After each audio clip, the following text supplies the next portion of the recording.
প্রিয় BA fifth সেমিস্টারের ছাত্রছাত্রীরা, আজকে আমি যে বিষয় নিয়ে আলোচনা করব সেটি হচ্ছে তোমাদের যে ডিএসসি A2 পেপারটি রয়েছে। এই পেপার থেকে আজকে আমি তোমাদের গুরুত্বপূর্ণ শেষ মুহূর্তের একদম সাজেশান দেব।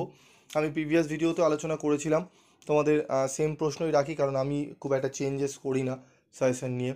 এবং তোমাদের যে প্রশ্নগুলো বলেছিলাম খুব ভালো করে পড়বে।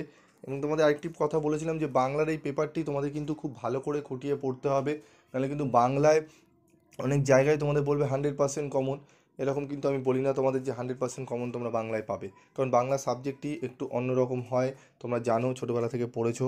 একটু যদি টেক্সট বইগুলো ভালো করে না খুঁটিয়ে পড়ো, তাহলে কিন্তু কোশ্চেন আইডেন্টিফাই করা মুশকিল হয়। তবুও চেষ্টা করি তোমাদের যে প্রশ্নগুলো আসার সম্ভাবনা বেশি সেগুলো খুব বিচার বিশ্লেষণ করে তোমাদের সামনে তুলে ধরি।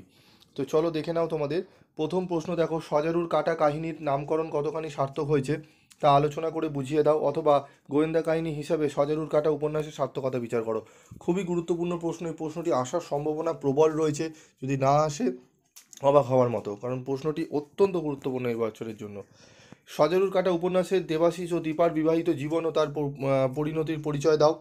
সজারুর কাটা উপন্যাসের কাহিনী অবলম্বনে দীপা চরিত্রটি বিশ্লেষণ করো। অত্যন্ত গুরুত্বপূর্ণ প্রশ্ন এটি। তারপর দেখো, কল্পবিজ্ঞানের কাহিনী হিসাবে প্রফেসর শঙ্কুর ডায়েরিগুলির কতখানি সার্থক তা যে কোনো দুটি পাঠ্য কাহিনী অবলম্বনে বিচার করো। 5 নম্বর হচ্ছে, প্রফেসর শঙ্কু ও গোলক রহস্য গল্পে গোলকটির প্রকৃতর পরিচয় দাও।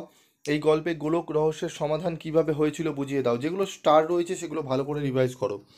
মহাকাশের দূত গল্প অবলম্বনে মঙ্গল গ্রহের পরিচয় দাও। এই প্রশ্নটি অত্যন্ত গুরুত্বপূর্ণ। স্টার নেই, তবুও আমি বলবো এই প্রশ্নটি আসার সম্ভাবনা কিন্তু রয়েছে। লীলা মজুমদারের ভুতুরে গল্প অবলম্বনে মেজ পিসামশাইয়ের চরিত্র বর্ণনা করো। সব ভুতুরে গল্প সংকলনের যে কোনো দুটি গল্পের শিল্পরূপ আলোচনা করো। দামু কাকার বিপত্তি গল্পের দামু কাকার চরিত্র বিশ্লেষণ করো। অত্যন্ত গুরুত্বপূর্ণ এই প্রশ্নগুলো। তারপর চলে আসবো আমরা 5 মার্কসের কোশ্চেন। তোমরা নটি মাত্র আমি 10 নম্বরের প্রশ্ন রেখেছি। এই 9টি প্রশ্ন আশা করি তোমরা সকলেই পড়বে, এর বাইরেও প্রশ্ন পড়ো, তবে এই প্রশ্নগুলো খুবই গুরুত্বপূর্ণ, তাই জন্যই তোমাদের কিন্তু রাখা হয়েছে। এবং বাংলা সাবজেক্টের বিশিষ্ট শিক্ষক পার্থপ্রতিম মহাশয়, উনি কিন্তু সাজেশানগুলো নির্বাচন করতে আমাকে ভীষণভাবে সাহায্য করেছে। ওনার প্রতি আমি অসংখ্য ধন্যবাদ। ওনার অক্লান্ত পরিশ্রমের জন্য আমি তোমাদের সামনে সাজেশানগুলো তুলে ধরতে পারি। এবং আমাদের অনেক স্যারেরা রয়েছেন, এক্সপার্ট টিচাররা রয়েছেন, যেগুলো আমি আলোচনা করে তোমাদের সামনে কিন্তু সাজেশানগুলো তুলি। তারপর দেখো 5 নম্বরের প্রশ্ন, নৃপতি লাহাকে তার বাড়ির সান্ধ্যকালীন আড্ডার পরিচয় দাও। বোমযাত্রীর ডায়েরি গল্পটি অবলম্বনে মঙ্গল গ্রহ ও সেখানকার প্রাণীদের বর্ণনা দাও। যন্ত্রই যন্ত্রকে চেনে ভালো প্রসঙ্গ উল্লেখ করে উদ্ধৃতিটির তাৎপর্য বিচার করো।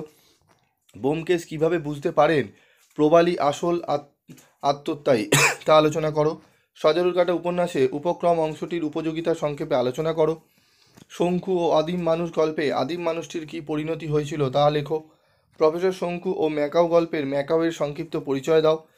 পেনিটিতে গল্পে যে মজায় ভূতের দেখা পাওয়া গিয়েছিল তার পরিচয় দাও। লীলা মজুমদারের সব ভুতুরে গল্প গ্রন্থের অন্তর্গত লক্ষ্মী গল্পের লক্ষ্মী চরিত্রটির পরিচয় বর্ণনা দাও। অত্যন্ত গুরুত্বপূর্ণ প্রশ্নটি। তারপর রয়েছে, অহি দিদির বন্ধু কারা ছিল, তাদের ওই অবস্থা কিভাবে হয়। এই প্রশ্নগুলো কিন্তু ভালো করে তোমাদের করে ফেলতে হবে, ঠিক আছে। তারপর দেখো আরও কিছু প্রশ্ন আমি রেখেছি। কাঠপুতলি গল্পে কে কীভাবে কাঠপুতলি পেয়েছিল লেখো। টিকা লেখো যে কোনো একটি। সজারুর কাটা, প্রফেসর শঙ্কু, ভূত, ব্যোমকেশ বাবু, ঠিক আছে, এভিলিউটিন, আকাশ পিন্দিম। তারপর রয়েছে খড়গ বাহাদুর চরিত্র, প্রফেসর শঙ্কুর আবিষ্কারগুলি, ঠিক আছে, হর করা চরিত্র। তো এই প্রশ্নগুলো খুব ভালো করে নিও, দেখবে অনেকটাই তোমরা কিন্তু পরীক্ষার হলে গিয়ে উপকৃত হবে। এবং ছোট প্রশ্নগুলো একটু ভালো করে করার চেষ্টা করবে, কারণ 15 নম্বরের ছোট প্রশ্নের মধ্যেই তোমাকে কিন্তু তুলে নিতে হবে ওখান থেকে 10 থেকে 12 নম্বর পর্যন্ত। 10 থেকে 12, এবং দুটি যদি বড় প্রশ্ন ভালো করে লিখতে পারো, ওখানেও কিন্তু ধরি 10 নম্বরে যদি দুটো লেখো তুমি, সেখানে ধরলাম তুমি 6 করে যদি পারো 12, 12 12 24, তোমরা কিন্তু তোমার যে ক্রাইটেরিয়া অনুযায়ী তুমি কিন্তু সাপ্লি থেকে আটকে গেলে এবং তুমি পাস করে বেরিয়ে গেলে। এবার তোমার যত তুমি লিখবে তত তোমার নাম্বার কিন্তু বাড়বে। তো এই বিষয়গুলো একটুখানি মাথায় রাখবে। আজকের মতো শেষ করছি, দেখা হচ্ছে পরবর্তী ভিডিওতে। সকলে ভালো থাকবে, সুস্থ থাকবে এবং অবশ্যই পিভি স্টাডি ক্লাসের সঙ্গে যুক্ত থাকবে।